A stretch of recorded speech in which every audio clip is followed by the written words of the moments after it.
আসছেন? আপু এক প্লেট ফুচকা দাও তো। দাম কত? আপু ফুচকা দিমু না বেলপুরি দিমু? না ফুচকা দাও। আচ্ছা একটু দাঁড়ান, আমি দিতাছি। কত দাম? আপু বেশি না তো, আমার ফুচকা চটকুটি এটা আমি কম দরে দিচ্ছি। তুমি কি এই জায়গায় রেগুলারই বেচা কেনা করো নাকি?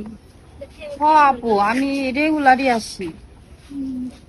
ঠিক আছে, খুব ভালো করে বানাবো। হ্যাঁ? আচ্ছা আপনি একটু দাঁড়ায় থাকেন, আমি দিচ্ছি।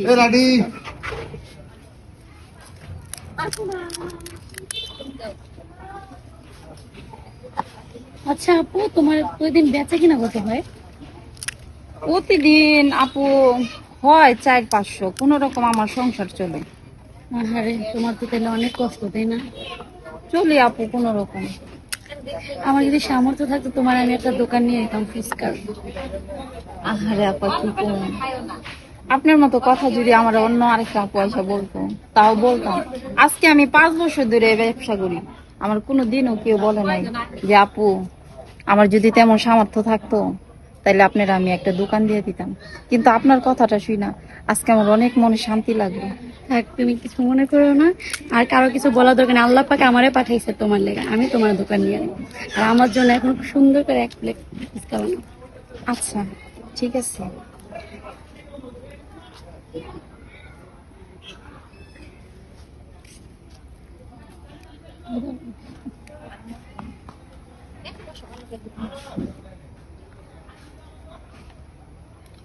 আপু টক দেই? না থাক। টক খাইবেন না? না না। নেন খাই দেখেন, যদি মজা হয় তাহলে আবার আসবো। অবশ্যই।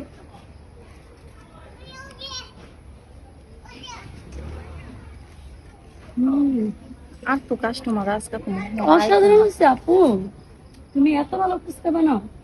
যাও, তুমি মনে করো এই বোনের তরফ থেকে তোমার একটা ফুচকার দোকান দিই। থ্যাংক ইউ আপু, আপনার মতো এই কথাটা আর আমি কেউ বলে নাই। আজকে সমস্যা নাই, আজকে যে আপনি আমার দোকানে আসছেন তার জন্য আমি অনেক খুশি।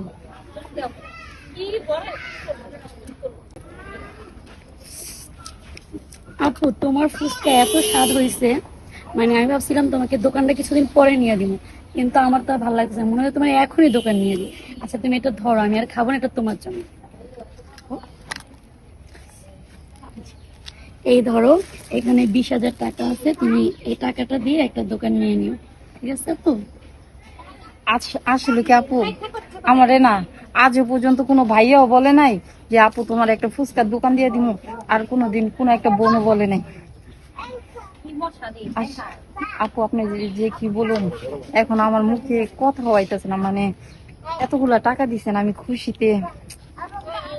আচ্ছা ঠিক আছে আপু, আপনি আবার আসছেন।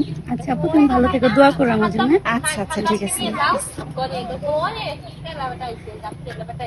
আপুটা মনে হয় অনেক ভালো, অনেক বড় লোক মনে হয়।